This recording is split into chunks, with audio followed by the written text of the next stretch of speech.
ಆತ್ಮೀಯ ಬಂಧುಗಳೇ, ಶ್ರೀಮದ್ ಭಗವದ್ಗೀತೆ ತತ್ವ ವಿವೇಚನೆ ಟೀಕಾ ಅಧ್ಯಾಯ 2 ಸಾಂಖ್ಯಯೋಗ. ಇದರಿಂದ ನಾವು 56ನೇ ಶ್ಲೋಕವನ್ನ ತಿಳ್ಕೊಳ್ತಾ ಇದ್ವಿ. ಓದ ಭಾಗದಲ್ಲಿ ದುಃಖೇಶ್ವನುದ್ವಿಗ್ನ ಮನಃ ಅನ್ನೋದ್ರ ಅರ್ಥ ಏನು ಅನ್ನೋದ್ರ ಬಗ್ಗೆ ತಿಳ್ಕೊಂಡ್ವಿ. ಈಗ ಮುಂದಿನ ಪ್ರಶ್ನೆ ಏನಪ್ಪಾ ಅಂತಂದ್ರೆ, ಸುಖೇಶು ವಿಗತ ಸ್ಪೃಹ, ಇದರ ಭಾವ ಏನು ಅಂತ. ಈಗ ದುಃಖದ ಬಗ್ಗೆ ತಿಳ್ಕೊಂಡಾಯ್ತು, ಈಗ ಸುಖದ ಬಗ್ಗೆ ಮಾತಾಡ್ತಾ ಇದ್ದಾರೆ. ಏನು ಅಂತ ತಿಳ್ಕೊಳ್ಳೋಣ. ಉತ್ತರ ಏನಪ್ಪಾ ಅಂತಂದ್ರೆ, ಇಲ್ಲಿ ಸುಖೇಶು ವಿಗತ ಸ್ಪೃಹ ಅಂತ ಹೇಳೋದರ ಅರ್ಥ ಏನು ಅಂತಂದ್ರೆ, ಸ್ಥಿರಬುದ್ಧಿ ಮನುಷ್ಯ ಇರ್ತಾನಲ್ಲ, ಅವನ ಅಂತಃಕರಣದಲ್ಲಿ ಸ್ಪೃಹಾರೂಪಿ ದೋಷದ ಸರ್ವಥಾ ಅಭಾವವನ್ನ ತೋರಿಸಲಾಗಿದೆ. ಅಂದ್ರೆ ಅವನ ಮನಸ್ಸಿನ ಆಳದಲ್ಲಿ ಯಾವುದೇ ರೀತಿಯ ಒಂದು ರಿಯಾಕ್ಷನ್ ಇರೋದಿಲ್ಲ. ಅಂದ್ರೆ ಏನು, ಸುಖ ದುಃಖ ಎರಡು ಬಂದಾಗ್ಲೂ ಕೂಡ ನಾವು ಹೇಗೆ ಉದ್ವೇಗಕ್ಕೆ ಒಳಗಾಗ್ತೀವೋ ಆ ರೀತಿ ಅವನು ಉದ್ವೇಗಕ್ಕೆ ಒಳಗಾಗೋದಿಲ್ಲ ಅನ್ನೋದನ್ನ ಹೇಳಿದ್ದಾರೆ. ಅವನು ಸುಖ ದುಃಖಗಳು ಎರಡರಲ್ಲೂ ಕೂಡ ಸದಾ ಕಾಲ ಸಮನಾಗಿರ್ತಾನೆ. ಈ ವಿಷಯದ ಬಗ್ಗೆ 12ನೇ ಅಧ್ಯಾಯ 13ನೇ ಶ್ಲೋಕದಲ್ಲಿ ಏನ್ ಹೇಳಿದ್ದಾರೆ ಅಂತ ತಿಳ್ಕೊಳ್ಳೋಣ. 12ನೇ ಅಧ್ಯಾಯ 13ನೇ ಶ್ಲೋಕ, ಇಲ್ಲಿ 14 ಕೂಡ ಎರಡು ಸೇರಿ ಕೊಟ್ಟಿದ್ದಾರೆ, ಎರಡು ಓದ್ಬಿಡ್ತೀನಿ. ಅದ್ವೇಷ್ಟ ಸರ್ವಭೂತಾನಾಂ ಮೈತ್ರ ಕರುಣ ಏವಚ ನಿರ್ಮಮೋ ನಿರಹಂಕಾರಃ ಸಮದುಃಖ ಸುಖ ಕ್ಷಮಿ ಸಂತುಷ್ಟ ಸತತಂ ಯೋಗಿ ಯತಾತ್ಮ ದೃಢ ನಿಶ್ಚಯಃ ಮಯ್ಯರ್ಪಿತ ಮನೋಬುದ್ಧಿಃ ಯೋ ಮದ್ಭಕ್ತ ಸಮೇ ಪ್ರಿಯಃ.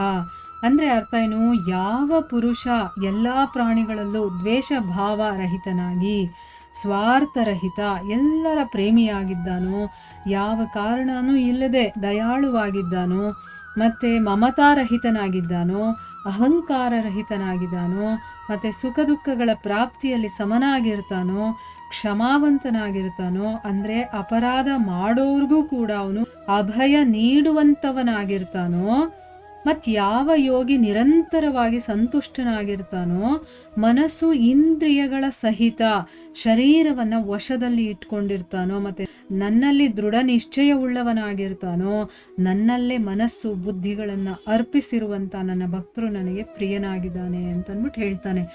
ಅಂದ್ರೆ ಆ ರೀತಿಯ ಒಂದು ಕ್ಯಾರೆಕ್ಟರು ಈ ಸ್ಥಿರ ಬುದ್ಧಿ ಇರೋನಿಗೆ, ಅಂದ್ರೆ ಅವನು ಎಲ್ಲವನ್ನ ಸಮಾನವಾಗಿ ತಗೊಳ್ತಾನೆ ಅನ್ನೋದನ್ನ ಹೇಳೋದಕ್ಕೆ ಆ ಶ್ಲೋಕದಲ್ಲಿ ಇದನ್ನ ವಿವರಣೆ ಮಾಡಿದ್ದಾರೆ. ಇನ್ನೊಂದು ಶ್ಲೋಕ ಯಾವುದು, 14ನೇ ಅಧ್ಯಾಯ 24ನೇ ಶ್ಲೋಕದಲ್ಲಿ ಕೂಡ ಹೇಳಿದ್ದಾನೆ ಈ ವಿಷಯದ ಬಗ್ಗೆ. ಅಲ್ಲೇನು ಹೇಳಿದ್ದಾರೆ, ಸಮದುಃಖ ಸುಖ ಸ್ವಸ್ಥಃ ಸಮಲೋಷ್ಟಾಶ್ಮ ಕಾಂಚನಃ ತುಲ್ಯ ಪ್ರಿಯ ಪ್ರಿಯೋ ಧೀರಸ್ತುಲ್ಯ ನಿಂದಾತ್ಮ ಸಂಸ್ತುತಿ.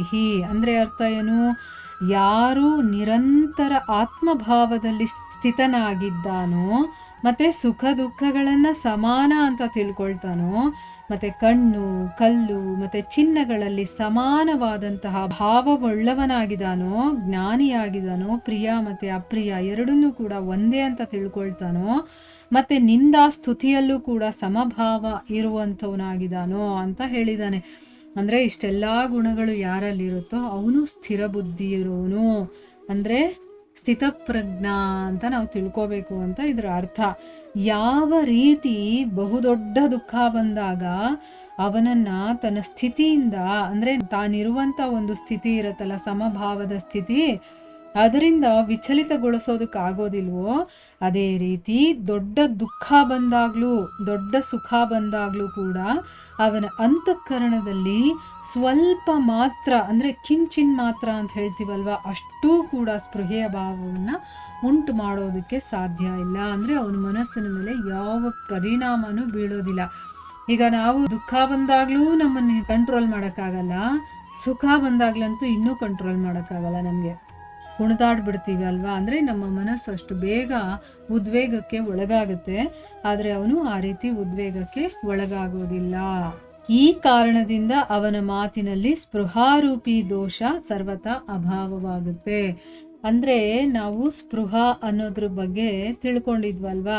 ಓದೋ ಶ್ಲೋಕಗಳಲ್ಲಿ ನಾವು ತಿಳ್ಕೊಂಡ್ವಿ ಸ್ಪೃಹ ಅಂತಂದ್ರೆ ಏನು ಅಂತಂದ್ಬಿಟ್ಟು. ಅಂದ್ರೆ ಯಾವ ವಸ್ತುಗಳು ನಮ್ಮ ಹತ್ರ ಇರೋದಿಲ್ವೋ ಅದು ನನಗೆ ಬೇಕು ಬೇಕು ಅಂತ ಅನ್ಸುತ್ತಲ್ವಾ, ಆ ಬೇಕು ಬೇಕು ಅನ್ಸುತ್ತಲ್ವಾ ಅದನ್ನ ಸ್ಪೃಹ ಅಂತ ಹೇಳ್ತೀವಿ. ಆ ಬೇಕು ಅನ್ಸದಂತಹ ವಸ್ತು ಸಿಕ್ಕದಾಗ ಒಂಥರ ರಿಯಾಕ್ಷನ್ನು, ಅಂದ್ರೆ ನಮಗೆ ಸುಖ ಸಿಗುತ್ತೆ. ಅದು ಸಿಗಲಿಲ್ಲ ಅಂತಂದಾಗ ನಮಗೆ ದುಃಖ ಸಿಗುತ್ತೆ. ಅಂದ್ರೆ ನಮ್ಮ ಒಳಗಡೆ ಆ ಭಾವನೆ ಇರುತ್ತಲ್ಲ, ಅಂದ್ರೆ ನಮ್ಮ ಮನಸ್ಸು ಉದ್ವೇಗಕ್ಕೆ ಒಳಗಾಗುತ್ತೆ, ಇಲ್ಲ ಸುಖಕ್ಕೆ ಒಳಗಾಗುತ್ತೆ, ಇಲ್ಲ ದುಃಖಕ್ಕೆ ಒಳಗಾಗುತ್ತೆ. ಆದ್ರೆ ಯಾರು ಸ್ಥಿರ ಬುದ್ಧಿಯವನಿರ್ತಾನೋ ಅವನಲ್ಲಿ ಸ್ಪೃಹ ಅನ್ನೋದೇ ಇರೋದಿಲ್ಲ. ಮೊದಲು ಆ ವಸ್ತುವಿನ ಮೇಲೆ ಅವನಿಗೆ ಅಟ್ಯಾಚ್ಮೆಂಟ್ ಇರಲ್ಲ, ಅದು ಬೇಕು ಅಂತಾನೆ ಅವನಿಗೆ ಅನ್ಸಲ್ಲ. ಅಕಸ್ಮಾತ್ ಅದು ಬಂದ್ರೂ ಕೂಡ ಅವನು ಉದ್ವೇಗಕ್ಕೆ ಒಳಗಾಗೋದಿಲ್ಲ, ಅವನು ಸ್ವಮಭಾವದಲ್ಲೇ ಇರ್ತಾನೆ ಅನ್ನೋದು ಇದರ ಅರ್ಥ. ಅದಕ್ಕೋಸ್ಕರ ಇಲ್ಲಿ ಹೇಳ್ತಾ ಇದ್ದಾರೆ, ಅವನಲ್ಲಿ ಸ್ಪೃಹಾರೂಪಿ ಅನ್ನುವಂಥ ದೋಷ ಸರ್ವಥಾ ಅಭಾವವಾಗಿರತ್ತೆ. ಒಂದು ವೇಳೆ ಲೋಕ ಸಂಗ್ರಹಕ್ಕೋಸ್ಕರ ಅವನಿಂದ ಏನಾದರೂ ಶರೀರ ಮತ್ತು ವಾಣಿಯಿಂದ ಎಲ್ಲಾದರೂ ಸ್ಪೃಹೆಯ ಭಾವ ಏನಾದರೂ ಕಾಣಿಸಿದ್ರೆ ಅದು ವಾಸ್ತವದಲ್ಲಿ ಸ್ಪೃಹೆಯೇ ಅಲ್ಲ ಅನ್ನೋದು ಇದರ ಅಭಿಪ್ರಾಯ. ಈಗ ಕೆಲವು ಗುರುಗಳಿರ್ತಾರೆ ಅಥವಾ ಸಾಧುಗಳು, ಸನ್ಯಾಸಿಗಳು ಇವರೆಲ್ಲ ಇರ್ತಾರೆ, ಅವ್ರಿಗೆ ಯಾವುದೂ ಬೇಕಾಗಿರೋದಿಲ್ಲ. ತಮ್ಮ ಸಾಧನೆಗಳನ್ನು ಮಾಡಿಕೊಂಡವರು ಸಮಭಾವನೆಯಲ್ಲಿ ಇರ್ತಾರೆ. ಆದರೆ ಲೋಕ ಸಂಗ್ರಹಕ್ಕೋಸ್ಕರ, ಜನಗಳಿಗೆ ಒಳ್ಳೆಯದಾಗಲಿ, ಅವರ ಹಿತಕ್ಕೋಸ್ಕರ ಏನೋ ಒಂದು ಕೆಲಸ ಮಾಡಬೇಕಾದ್ರೆ ಅವರು ರಿಯಾಕ್ಟ್ ಮಾಡ್ತಾರೆ. ಮಾಡಿದಾಗ ಅದನ್ನು ನಾವು ಅವರು ಒಳಗಡೆ ಆ ಉದ್ವೇಗದಿಂದ ಮಾತಾಡ್ತಾ ಇದ್ದಾರೆ ಅಂತಲ್ಲ ಅರ್ಥ. ಅದು ನಮ್ಮ ಒಳಿತಿಗೋಸ್ಕರ, ಅವರು ನಮಗೆ ಬುದ್ಧಿ ಹೇಳೋದಕ್ಕೋಸ್ಕರ ಅವರು ಆ ರೀತಿ ನಡ್ಕೊಂಡಿರ್ತಾರೆ ಹೊರತು ಅದು ಸ್ಪೃಹೆ ಅಲ್ಲ ಅನ್ನೋದು ನಾವು ಅರ್ಥ ಮಾಡ್ಕೋಬೇಕು ಅಂತ ಇಲ್ಲಿ ಹೇಳೋದಕ್ಕೋಸ್ಕರ ಇದನ್ನು ಹೇಳಿದ್ದಾರೆ. ಈಗ ದುಃಖೇಶು ಅನುದ್ವಿಗ್ನ ಮನಃ ಸುಖೇಶು ವಿಗತ ಸ್ಪೃಹ, ಈ ಎರಡು ಗೊತ್ತಾಯ್ತಲ್ವಾ. ದುಃಖ ಬಂದಾಗ್ಲೂ ಸುಖ ಬಂದಾಗ್ಲೂ ಅವನ ಮನಸ್ಸು ವಿಚಲಿತವಾಗೋದಿಲ್ಲ ಅನ್ನೋದು ಇದರ ಅರ್ಥ. ಇಲ್ಲಿಗೆ ನಾವು ನಿಲ್ಲಿಸೋಣ. ಇದರ ಮುಂದುವರೆದ ಭಾಗ ಇನ್ನೂ ಇದೆ, ಅದನ್ನು ನಾವು ಮುಂದಿನ ಭಾಗದಲ್ಲಿ ತಿಳ್ಕೊಳ್ಳೋಣ. ಹರೇ ಕೃಷ್ಣ.